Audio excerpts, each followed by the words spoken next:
عورت کے مسائل کو بیان کیا.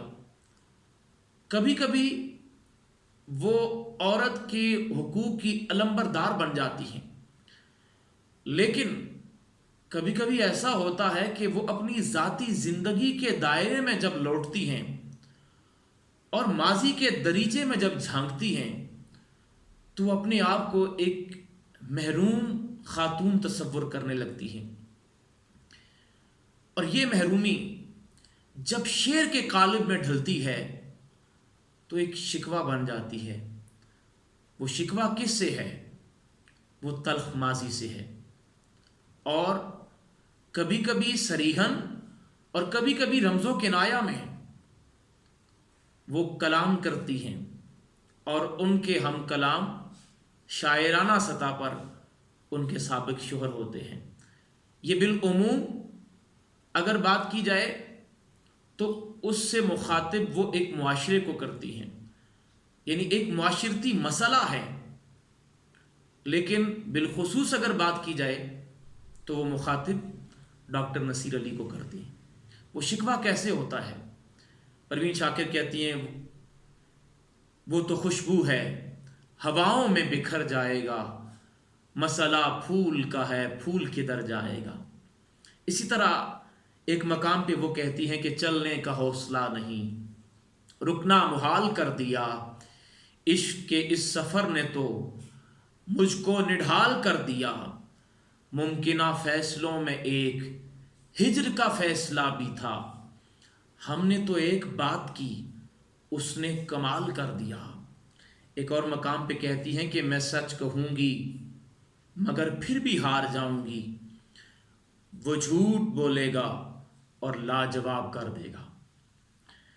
پروین شاکر کے اکلوتے بیٹے کا نام سید مراد علی ہے. پروین شاکر کی داستان حیات کا آخری باب بھی انتہائی کربناک اور اندوہناک ہے. 1994 میں جب وہ گھر سے نکلی، اپنے دفتر کے لیے روانہ ہوئیں، بارش تیز ہو رہی تھی اور ایک اشارے پر یا یوں سمجھیے کہ ایک موڑ پر ان کی گاڑی سامنے سے آنے والی ایک تیز رفتار بس سے ٹکرائی. اور وہ سانحہ حادثہ اتنا شدید تھا کہ پروین شاکر زخموں کی تاب نہ لاتے ہوئے خالق حقیقی سے جا ملی. سیکٹر F7 اسلام آباد کے جس روڈ پر یہ ناخوشگوار واقعہ پیش آیا تھا اس روڈ کا نام بعد ازاں پروین شاکر روڈ رکھ دیا گیا.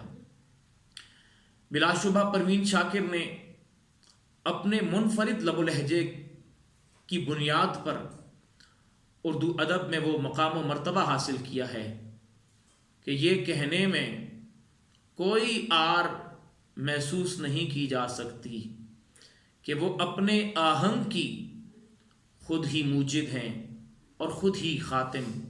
شہرت کی لازوال داستان جو رقم کر گئی ہیں، رہتی دنیا تک ان کا نام زندہ جاوید رہے گا. اور یہی بات اپنی زندگی میں وہ کر گئی تھیں، اور ان کی لوح تربت پر کچھ اشعار لکھے ہوئے ہیں جن میں سے 2 شعر میں آپ کو سنانا چاہوں گا. وہ کہتی ہیں کہ مر بھی جاؤں تو کہاں لوگ بھلا ہی دیں گے، لفظ میرے ہونے کی گواہی دیں گے.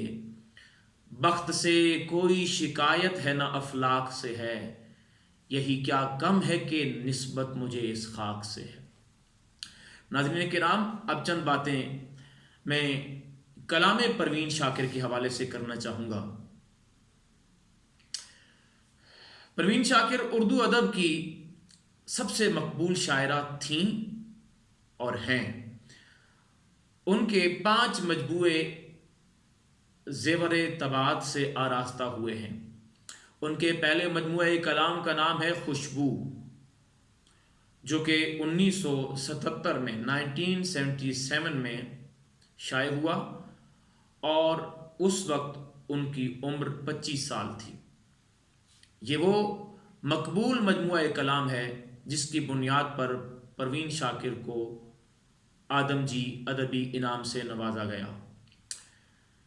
خوشبو کا لفظ جب ہم سنتے ہیں تو پروین شاکر کی شاعری میں یہ کثرت اور تواتر کے ساتھ ہمیں یہ شعر دکھائی دیتا ہے۔ بلا شبہ پروین شاکر نے اپنے لفظوں سے جہان ادب میں خوشبو بکھیری ہے۔ اس کا جو انتصاب ہے، جو صفحہ انتصاب ہے، خوشبو کے صفحہ انتصاب پر لکھا ہوا ہے، یعنی انتصاب کے حوالے سے لکھا ہوا ہے، اپنے امو کے نام جو باقی دنیا کے لیے احمد ندیم قاسمی ہیں۔ امو یہ یقیناً ایک لاڈ اور پیار سے کہا جاتا ہوگا۔ ام عین میم، ام عربی کا لفظ ہے اور اس کے مطلب ہوتا ہے چچا، تو شاید وہ احمد ندیم قاسمی کو پیار سے چچا کہتی ہوں۔ میں اس کے بارے میں زیادہ اعتماد اور زیادہ بھروسے سے تو نہیں کہہ سکتا کہ وہ انہی معنوں میں وہ امو کہتی تھیں، لیکن میرا گمان اغلب یہی ہے کہ وہ احمد ندیم قاسمی کو امو اس چچا کی نسبت سے کہتی تھیں، کیونکہ کوئی بھی شاعر جب ارتقاء کی منازل طے کرتا ہے تو اس کے پس پردہ کوئی نہ کوئی شخصیت یا شخصیات کار فرما ہوتی ہیں جو حقیقتاً اپنی حوصلہ افزائی سے قوت پرواز عطا کرتی ہیں۔ تو اگر پروین شاکر کی ادبی زندگی اور ادبی ارتقاء کی بات کی جائے تو ہمیں تاریخ کے اوراق پلٹنے پر معلوم ہوتا ہے کہ پروین شاکر کا کلام تواتر کے ساتھ احمد ندیم قاسمی کے پرچے فنون میں چھپتا رہا ہے۔ بلا شبہ انہیں احمد ندیم قاسمی کی ادبی سرپرستی حاصل رہی ہے۔ پروین شاکر کے دوسرے مجموعہ کلام کا نام ہے صد برگ۔ صد برگ، صد کے معنی ہوتے ہیں 100، 100، اور برگ کہتے ہیں پتے کو یا کہہ سکتے ہیں پتی۔ صد برگ سے مراد وہ پھول ہے جو 100 پنکھڑیوں والا ہوتا ہے، اور اس مجموعے میں بھی ہمیں نظر آتا ہے کہ پروین شاکر نے وہ جو ان کا پسندیدہ لفظ ہے خوشبو، اسی تسلسل کو برقرار رکھتے ہوئے مجموعے کا نام صد برگ رکھا ہے۔ تیسرا مجموعہ کلام ہے خود کلامی۔ خود کلامی کا مطلب ہوتا ہے اپنے آپ سے باتیں کرنا۔ پروین شاکر کی زندگی کو اگر دیکھا جائے تو انہیں جلوت سے زیادہ خلوت پسند تھی، تنہائی زیادہ پسند تھی، اور چونکہ ایک شاعر جب تخیل کا سہارا لیتا ہے تو وہ خلوت میں رہنا پسند کرتا ہے۔ تو چونکہ پروین شاکر فطری اور قدرتی شاعرہ تھیں، اس لیے انہوں نے جو کہا وہ اپنے باطن میں سے کہا، یعنی جو جذبات کی ہمیں ترجمانی ملتی ہے وہ قدرتی اور فطری ہیں۔ خود کلامی کا جو عنوان ہے یہ در حقیقت پروین شاکر ہی کی نظم جو اسی مجموعے میں شامل ہے، آزاد نظم، اس کا عنوان بھی خود کلامی ہے، اور اسی نظم کا عنوان مجموعے کا عنوان ہے۔ پروین شاکر کے چوتھے مجموعہ کلام کا نام ہے انکار۔ اس انکار کا انتساب جس خاتون کا نام ہے، جس خاتون کے نام ہے، وہ ہیں پروین قادر آغا۔ یہ وہ خاتون ہیں کہ پروین شاکر کی ایک نظم بھی اسی مجموعے میں شامل ہے، پروین قادر آغا کے حوالے سے، جس میں یعنی میں آپ کو صرف نثر میں اس کا مطلب بتا دیتا ہوں۔ جب وہ کہتی ہیں کہ جب مجھے تنہائی محسوس ہوئی، جب اس دنیا میں مجھے کوئی سہارا نظر نہیں آیا، یعنی وہی طلاق والے واقعے کی طرف اشارہ کر کے کہتی ہیں، تو اس وقت یہ خاتون میری ہمدرد بن کر اور میرے لیے ایک فرشتہ بن کر آئیں اور انہوں نے میرا ساتھ دیا۔ گویا پروین قادر آغا پروین شاکر کے لیے ایک امید کی کرن ثابت ہوئیں اور انہوں نے پروین شاکر کو زندگی گزارنے کا حوصلہ دیا، بلکہ پروین شاکر کے الفاظ یہاں تک ہیں کہ مجھے میری زندگی نے خودکشی کے قریب کر دیا، میں زندگی سے تنگ آ گئی، لیکن ایسے میں پروین قادر آغا میرے لیے ایک فرشتے کی صورت آئی جنہوں نے مجھے پھر سے زندہ رہنے کا ایک حوصلہ دیا۔ تو یہ وہ خاتون ہیں، اور یہیں تک یہ محبت کا رشتہ قائم نہیں رہتا، بلکہ ان کے بیٹے سید مراد علی سے جب پوچھا گیا تو انہوں نے کہا کہ میری ماں کے انتقال کے بعد اگر کسی نے ماں کی کمی پوری کی ہے، اور وہ کمی ایسے پوری کی ہے جیسے ایک ماں کرتی ہے، تو یہ وہی خاتون ہے۔ یعنی ایک ماں بن کر انہوں نے پروین شاکر کے اکلوتے بیٹے سید مراد علی کی سرپرستی اور پرورش کی ہے۔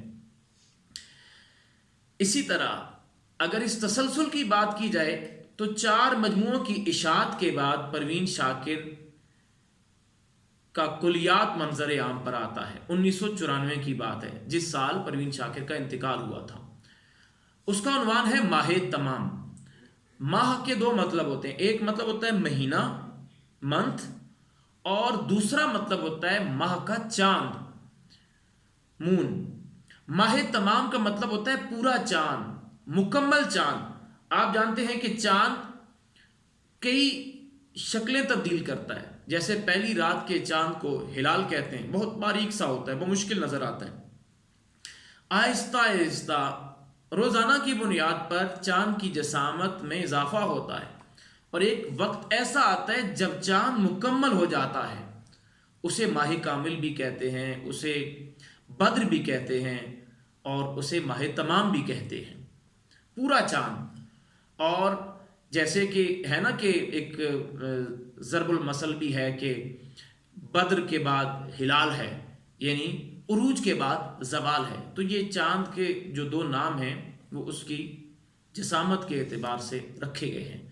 تو ماہ تمام کلیات کا عنوان رکھنے کا مقصد یہ تھا کہ یہ وہ چاند ہے جس میں مکمل مجموعے شامل ہیں، کیونکہ آپ جانتے ہیں کہ کلیات میں سارا کلام شامل ہوتا ہے، تو اس میں جو سابقہ 4 مجموعے تھے وہ شامل تھے۔ اور ماہ تمام کی اشاعت کے بعد اور اس کے ساتھ ساتھ یعنی 1990 میں انکار شائع ہوتا ہے، اور اس کے بعد منظر عام پر ماہ تمام کلیات کی صورت میں آتا ہے۔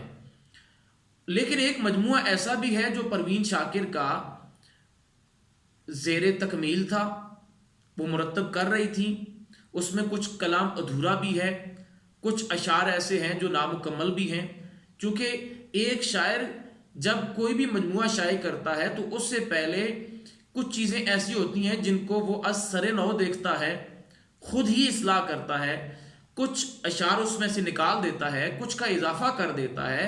تو یہ سارے جو مراحل ہوتے ہیں یہ اشاعت سے پہلے کے ہوتے ہیں، کیونکہ حادثاتی موت کا سامنا کرنا پڑا پروین شاکر کو، اس لیے ان کا جو باقی ماندہ کلام تھا وہ اسی عنوان سے، یعنی کف آئینہ ان کا جو 5واں مجموعہ ہے جس کا میں ابھی ذکر کرنے والا ہوں، کف آئینہ۔